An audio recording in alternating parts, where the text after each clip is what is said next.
Hello, my name is Adam. This is my presentation on HIPAA unique identifiers and enforcement rules. Unique identifiers are required by HIPAA for the following. They are required as a health plan identifier, an HPID, which we will discuss later, an employer identification number or a federal tax identification number, and a national provider identifier.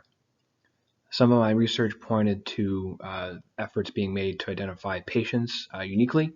However, there are a lot of instances in which social security numbers, last names, phone numbers are used, and there are also security concerns that an extra number can lead to security breaches or false data and things of those nature.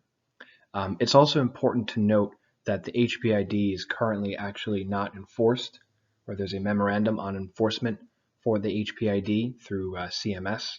The rule for HPIDs is currently being revised and open to opinion. The employer identification number is actually assigned by the IRS and not a healthcare organization of the government, while the national provider identifier is actually assigned by the CMS, so the Center for Medicaid and Medicare Services. Unique identifiers under HIPAA were created by the Administrative Simplification Rule. The Administrative Simplification Rule created the standards for electronic transactions and code sets, which was published on August 17th of 2000. The standards for electronic transactions and code sets, which was published under the HIPAA Act, states that if a health plan or healthcare provider engages in a healthcare transaction, which will be listed and described in the following slide, it must follow the rules of the code set. So the rules specify that a particular identifier must be used in a certain situation, which we will discuss next. While we discuss the importance of unique identifiers, it's important to also discuss the scenario in which they're used. So the CMS, the Center for Medicare and Medicaid Services, defines a transaction in which a HIPAA unique identifier would be used. A transaction is an electronic exchange of information between two parties to carry out financial or administrative activities related to healthcare. As we learned in class, there are acceptable uses of patient healthcare information, and that can be broken down into the acronym TPO. So patient healthcare information can be used for treatment, payment, and or operations.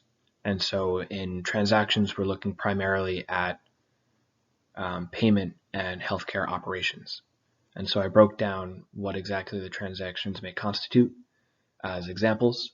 So we have status of a healthcare claim, payment of a healthcare claim, processing of a healthcare claim, as well as referrals, authorizations, and prescriptions. So unique identifiers may be used primarily in payment and operations. However, there are uses in treatment. So in referrals, authorizations, prescriptions, and etc. The Affordable Care Act Administrative Simplification Rule acts concurrently with HIPAA to further simplify healthcare transactions and processes. The Department of Human and Health Services enforces these new rules together as administrative simplification under ACA and HIPAA. So we may see areas where the administrative simplification rule under HIPAA may overlap with administrative simplification. And in a lot of my research, I found that the administrative simplification under the ACA overlapped and was upgraded essentially from what it was in the HIPAA rule. So the ACA specifically requires standards for electronic fund transfers. It requires standards for electronic healthcare claims attachments, and it also requires operating rules for each existing transaction. And I thought this was important to include while we were discussing unique identifiers and code enforcement.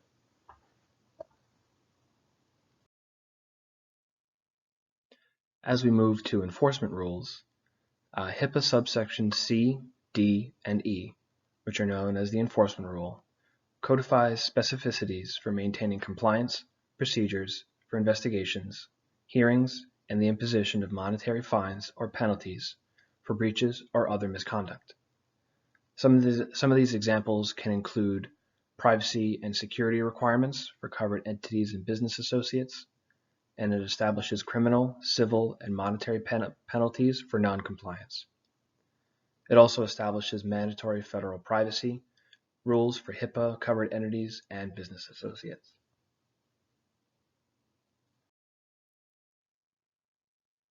With the American government's investment in healthcare, the HITECH Act, and specifically Subtitle D of the HITECH Act, builds upon the enforcement rule of HIPAA by imposing the following penalties in a clear manner based on the breaches and misconduct stated in the previous slide. The four categories of monetary violations for misconduct carry a maximum penalty of $1.5 million.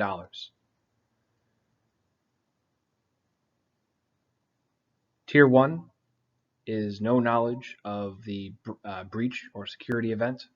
Tier 2 is reasonable cause to know of the event. Tier 3 is willful neglect, but is corrected. And then Tier 4 is willful neglect, but however is not corrected by the organization. The $1.5 million fine is a maximum fine under Tier 4, and this is an adjustment from what was in the enforcement rule of HIPAA, as monetary violations didn't really have a cap or a maximum. So this was a big move. I'm a big Office fan, so I hope you like my little meme here. But if you have any questions, please feel free to ask and/or email me. And thank you for listening to my presentation.